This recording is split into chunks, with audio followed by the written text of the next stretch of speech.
Today in operating system, me, Kesha Shah and my friend Janvi Solanki are going to present the topic that is paging in XV6.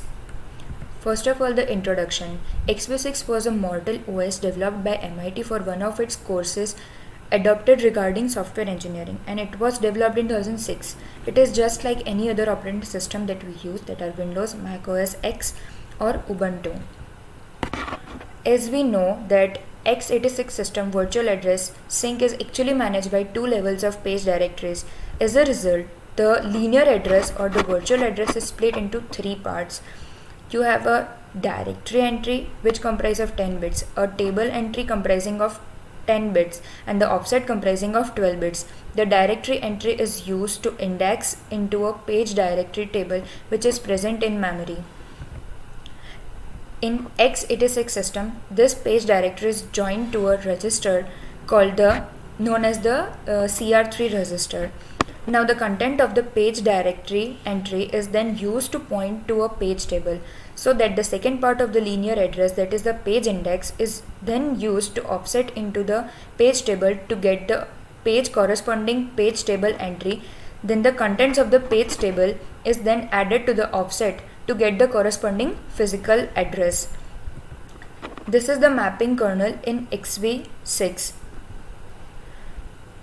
This virtual addressing scheme is managed in XV6 as the XV6 begins to boot. The operating system kernel code and the data gets copied into the lower region of RAM as shown in the pink region in the PPT. As the OS continues to boot, page directories and page table are created such that the entire RAM get mapped into the higher region of the logical address space, that is the 0th location of the RAM get maps into what is defined as kern base. Similarly, every address in this RAM would have an identically mapped address in the logical space.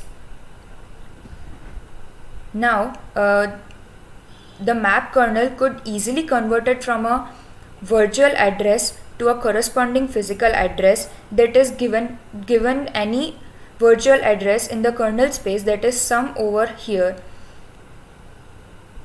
Now the operating system or the kernel could easily obtain the corresponding physical address using the macro known as V2P or the virtual to physical memory conversion macro.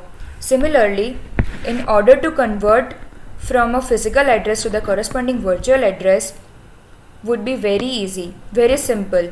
So any physical address in the RAM could be converted to the corresponding logical address or the corresponding virtual address by the macro known as physical to virtual macro, is shortened as P2V. So the important thing during these things are two macros in this kern base. This is the code representing V2P and P2V. Now this is the detailed mapping. XV6 operating system creates the mapping between physical address and the logical address space.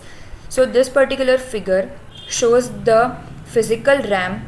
So as you can see, the physical RAM is divided into several regions. The region from 0 to 640K is known as the base memory.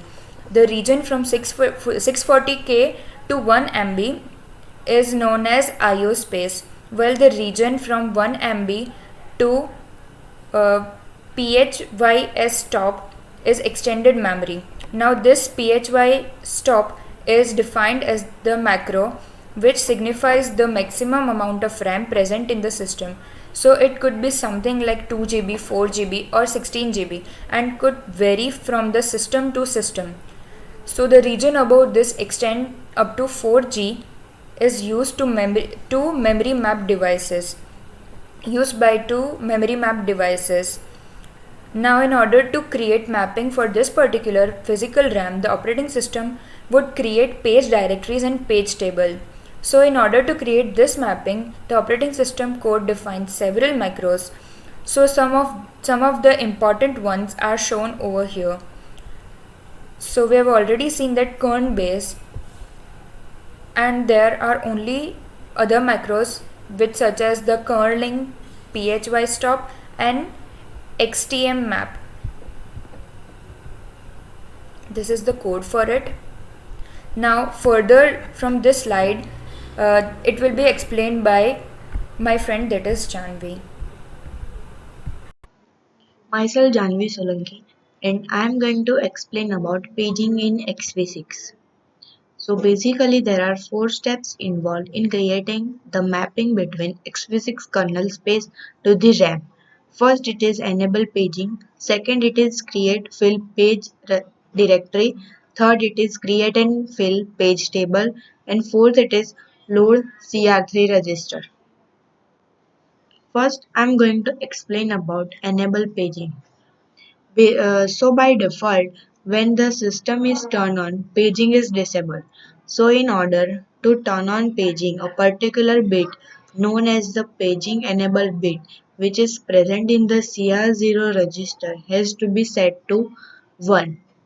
So the CR0 register is a specific register in the x86 processor, and in that register there is a bit called paging enable bit which needs to be set to 1 to enable paging.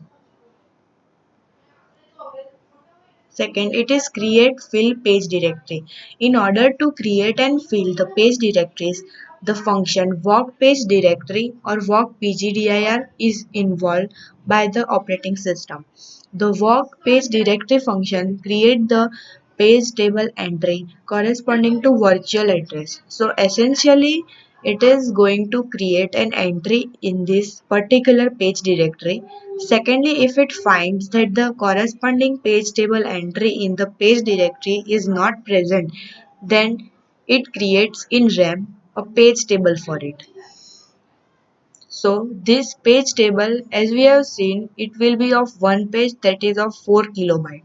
So we have seen that there are 1024 entries from 0 to 1023, and each entry is of 32 bits. So in all this page table will be of 4 kilobyte, that is it will hold one page. Third, it is create fill page table. After creating the page directory, the next step is to fill in the page table. So this is done by the map pages. Map pages fill this particular page table with the mapping from the virtual address to the physical address. The table entry contains physical address, permission, and present bit. Load CR3 register. Fourth, once we have created the page directories and the page table, the final step is to create the load CR3 register. The CR3 register is another register in the x86 processor which contains the pointer to the page directory. This is allocating pages calloc. In this, the free list is going to point to the free page. Free list is the head pointer, and this green space is the used spaces, and these all free spaces are linked with each other using linked list. We had seen that the XV6 code and read-only data gets loaded in the zeroth location of RAM and extend upwards at the end of the code, and read-only data up to phi stop, that is the physical end of the RAM is the free memory. So essentially this free memory could be a large chunk, and it is split into pages of 4 kilobyte. Whenever required, that is on demand, a page would be allocated to a particular calling function, and that function is used for some processes, and after the process is completed and after the usage, the particular page is freed. In this free list is the head pointer, and it is pointing to the free space, and all the free spaces are connected with each other using linked list. All the free pages are linked together using a linked list which is pointed to by a pointer as the free list. To allocate the free page, the function is utilized and the calaf function is utilized, and to free the space, the key free function is used. And one thing which is different from the standard linked list is that there is a no exclusive memory to store the pointer to the next page. Each of these pages of 4 kilobyte and these 4 kilobyte free pages is not used for any other data. Thus, the zeroth location in this page contains the pointer to the next page.